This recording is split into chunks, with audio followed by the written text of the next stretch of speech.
इस बार के चुनाव में सबकी नजरें सबसे ज्यादा पश्चिम बंगाल के चुनावी नतीजों पर होंगी। बंगाल को लेकर पीएम मोदी पहले ही दावा कर चुके हैं कि इस बार बंगाल में बीजेपी को सबसे बड़ी जीत मिलेगी। यूं ही नहीं मैं बन जाता हूं। कुदरत के कोने कोने से खूबियां खोज लाता हूं। गुणवत्ता की गहराइयों का गोताखोर हूं मैं। यूं ही नहीं मैं रजनीगंधा बन जाता हूं। एग्जिट पोल में भी पीएम मोदी भविष्यवाणी उनकी सही साबित होती दिख रही है। एग्जिट पोल, बंगाल का एग्जिट पोल देखिए क्या कह रहा है।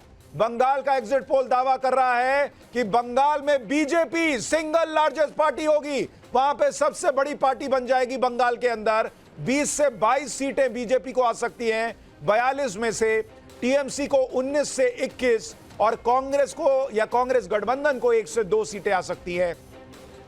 यह अपने आप में बंगाल के इतिहास में ऐतिहासिक तस्वीर होगी कि बीजेपी सबसे बड़ी पार्टी बन जाए बंगाल के अंदर। और वोट शेयर आप देखिए, बीजेपी को 44% वोट शेयर आता दिख रहा है एग्जिट पोल में, टीएमसी को 43% और कांग्रेस को मात्र 7%, अन्य को 6%।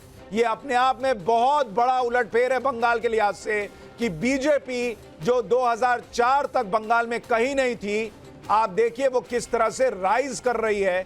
ये अभी आप बिहार का मत डालिए, बंगाल का दिखाइए। बंगाल का आपको आंकड़ा दिखा रहा हूं, बंगाल में किस तरह से वहां पर बीजेपी ने गेन किया है। अगर आप देखेंगे 2014 तक बीजेपी कहीं नहीं होती थी, 2019 में सीधे 18 पर पहुंची और अब बीजेपी 21 पर पहुंचती दिख रही है। टीएमसी 43 से घटकर 22 हुई, 22 से 20 पर आ गई है और कांग्रेस खत्म होती जा रही है। लेफ्ट का सुपड़ा साफ है, बीजेपी बंगाल में सबसे बड़ी पार्टी हो सकती है। यह अपने आप में इस चुनाव की सबसे बड़ी हेडलाइन बन जाएगी अगर यह सही साबित होता है रिजल्ट वाले दिन भी। एक बार हमारे एग्जिट पोल के मुताबिक जो यह आंकड़ा है उसको समझने के लिए पीयूष के पास चलते हैं। पीयूष, बंगाल में यह बीजेपी का राइज जो है, इसकी बड़ी वजह आप क्या देख रहे हैं? देखिए, पहले तो वहाँ पे जो सीए का मुद्दा है वो बड़ा मुद्दा है, क्योंकि वहाँ पे जो अपने एससी जो कम्युनिटी है वो बीजेपी को सपोर्ट करती है और एसटी भी।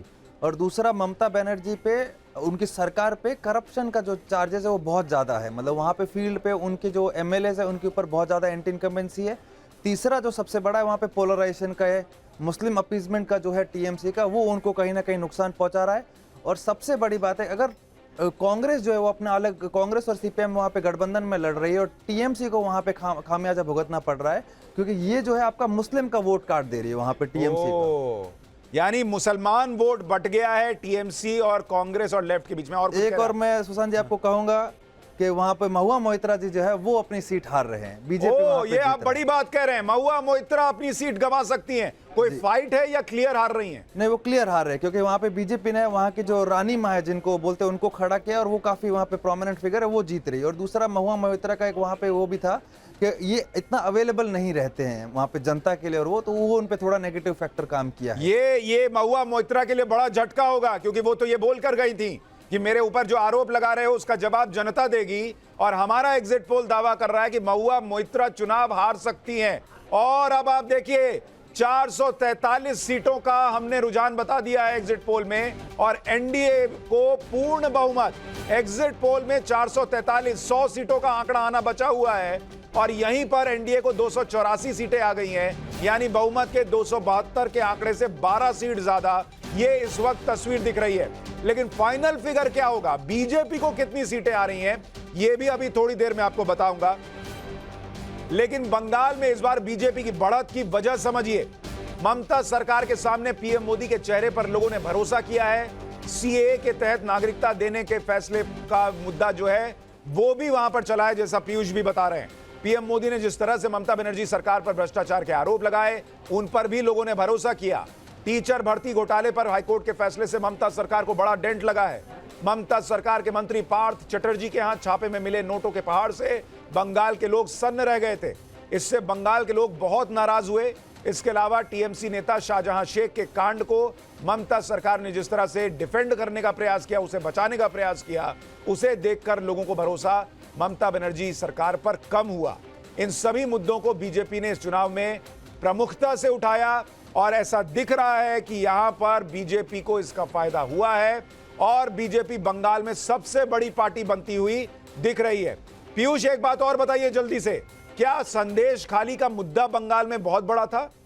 देखिए, संदेश खाली का मुद्दा वहाँ पे बहुत बड़ा था, दो इतना ज़्यादा इफेक्ट देखने को नहीं मिला क्योंकि उसको चुनाव होते होते थोड़ा फेड अवे हो गया, पर मुद्दा जरूर बहुत बड़ा था। विमेन सेफ्टी को लेकर जो मुद्दा है वो है वहाँ पे। ठीक है, तो बंगाल में बड़ा उलटफेर हो रहा है, ये हमने देख लिया। लेकिन अब आते हैं बिहार के ऊपर। बिहार का एग्जिट पोल क्या कह रहा है? क्योंकि बिहार में भी बड़ी चुनावी सरगर्मी रही। बिहार में 40 सीटों का आंकड़ा आपके सामने है और बीजेपी 15 से 16 सीटें बिहार में जीत सकती है। एग्जिट पोल का दावा। जेडीयू 10 से 11, आरजेडी 4 से 5 सीट, कांग्रेस 2 से 3, एलजेपी 5 सीट और सीपीएम 1 सीट जीत सकती है। यानी अगर आप इसको गठबंधन के लिहाज से देखें तो 40 सीटों में एनडीए को 30 से 32 सीटें आ सकती हैं, इंडी गठबंधन को 7 से 9 सीटें और अन्य को 1 सीट। लेकिन अगर आप बीजेपी के परफॉर्मेंस के लिहाज से देखेंगे तो बिहार में बीजेपी को अपनी सीटों पर तो नुकसान नहीं हो रहा, वो 17 पे लड़े और 16 ऑलमोस्ट जीत रहे हैं। लेकिन बीजेपी को नुकसान शायद नीतीश कुमार की वजह से हो रहा है। जेडीयू अपनी सीटें कुछ गंवाती हुई दिख रही है और गठबंधन जो पिछली बार 39 सीट जीता था, सिर्फ 1 सीट कांग्रेस जीत पाई थी। बिहार के अंदर कांग्रेस भी रिवाइव हो रही है 2 से 3 और आरजेडी भी 4 से 5 सीटें जीत रही है। वोट शेयर देखिए, बीजेपी को 25% vote share, JDU 18, RJD 23, Congress 13, LJP 6%, CPM 3 और अन्य को 12%। यानी बीजेपी के बाद दूसरी बड़ी पार्टी वोट शेयर के मामले में आरजेडी दिख रही है बिहार के अंदर।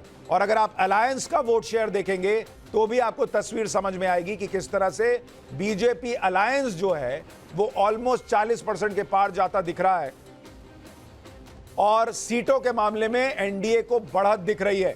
एक बार पीयूष के पास चलते हैं। पीयूष, बिहार में ऐसा लग रहा है कि बीजेपी तो अपनी सीटें बचा रही है, लेकिन नुकसान नीतीश कुमार की वजह से हो रहा है, यही है क्या? जी देखिए, नीतीश कुमार जी को अगर आपको देखने का, उनका जो वोटर बेस है वो एक पर्टिकुलर कम्युनिटी का है, जबकि बीजेपी का जो वोट बेस है वो अक्रॉस कम्युनिटीज है। तो बीजेपी की जो भी सीटें है बीजेपी वहाँ पे आराम से निकाल दे रही, क्योंकि उनका जो वोट बेस है, अगर मैं सिर्फ ऑर्गेनिक वोट बात करूँ बीजेपी का, वो बहुत ज़्यादा है वहाँ पे अन्य किसी भी पार्टियों से। तो बीजेपी अपनी सीटों पर सेफ है। जेडीयू को बीजेपी ढो रही है वहाँ पे। अगर हम देखें तो जेडीयू जो ये सीटें निकाल रहे तो वो बीजेपी के कारण निकाल रहे, नहीं तो इनकी हालत, अगर ये अकेले लड़ते तो इनकी हालत बहुत खस्ता हो सकती थी। तो अगर ये बताइए, अगर आपका आकलन क्या है, अगर जेडीयू महागठबंधन का साथ देता और बीजेपी अपने बूते अकेले लड़ती तो क्या बीजेपी को नुकसान होता या गेन होता? नहीं, बीजेपी को वहाँ पे बेशक नुकसान होता, क्योंकि जो कुर्मी कम्युनिटी जो है वहाँ पे जो जेडीयू का सपोर्टर है वो बेशक वहाँ पे आरजेडी, जितना इतना ज़्यादा नुकसान नहीं होता जितना आप सोच रहे हैं, उतना ज़्यादा नुकसान नहीं होता बीजेपी, क्योंकि ऑफकोर्स वहाँ पे ज़्यादा सीटों पे लड़ती। अगर अलायंस नहीं होता तो अगर एलजेपी को 5 देते तो 34 से 35 पे बीजेपी लड़ती। तो मेरा अंदाजन है कि बीजेपी आराम से 29 से 30 सीटें निकाल लेती, 28 सीटें निकाल लेती अपने बूते पर।